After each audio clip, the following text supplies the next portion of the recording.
gerbėmieji, čia man netikėta, organizatorius prikalbino mane pasilikti, bet ne tame jubiliejuje esmė.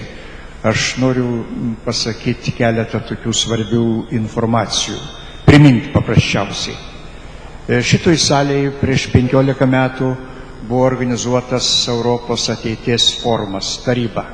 Europoje tuo metu vyko judėjimas, bandant prieš pastatyti politiniams struktūroms pilietinės struktūras. Kaip žinot, buvo organizuotas Europos konventas.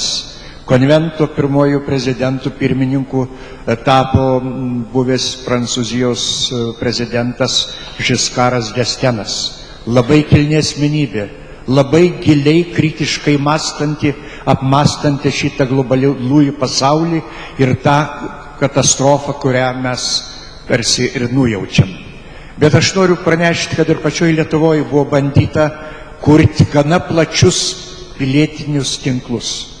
Man pačiam teko dalyvauti ir seminarus, ir organizuoti kelių dienų trenažus. Vien, sakykime, Panevėžio rajone prieš 10-12 metų buvo 54 teritorinės asociacijos, teritorinės bendruomenės. Rajonai būrė, formavo savo teritorinės asociacijas ir tos teritorinės bendruomenės turėjo centrus. Šiandien jos yra gęstančios, prieš porą-trejetą metų man teko lankytis vėl, kai kur jos be galo gyvybingos, bet mes jų negirdime ir nematome, kadangi mes žinome, kad mass medijai čia yra taip pat krislas akyse, politinėms struktūroms krislas ir net savivaldybėms krislas, nes organizuotos bendruomenės jos jau visai yra kito pajėgumo. Vienoje seniūnijoje galima surasti net keletą teritorinių bendruomenių. Aš kalbu dėl to, kad mes forumas ir siūliau ir gerbiamam Alvydui surasti galimybės susisiekti su tomis asociacijomis. Jos laukia inteligentijos, jos laukia išminties, laukia postumio.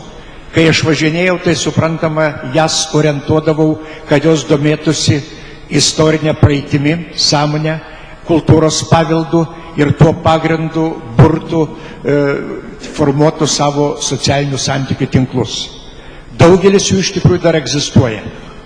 Yra net jie gavę įrangą iš valstybės, bet valstybė jas pamiršo. Yra antras tinklas.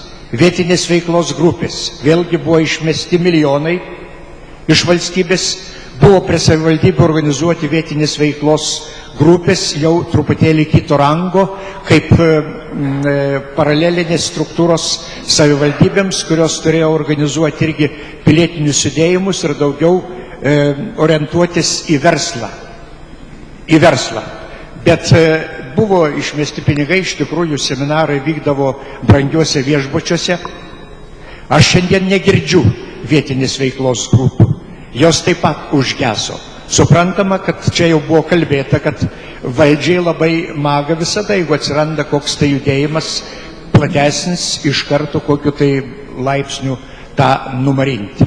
O šiaip suprantama, kad beveidė valstybė, kurios galbūt rangė mes esame atsidūrę, pasaulio finansiniam kapitalui yra didžiulis lobis. Ir mes turime žinoti, su kuo mes reikia bilinėtis ir suprantama, kad tos pastangos yra nuolatinės, bet mano tos minties pagrindinis leitmotyvas yra surasti galimybės. Yra verslininkų, kurie norėjo finansuotų kilnes idėjas.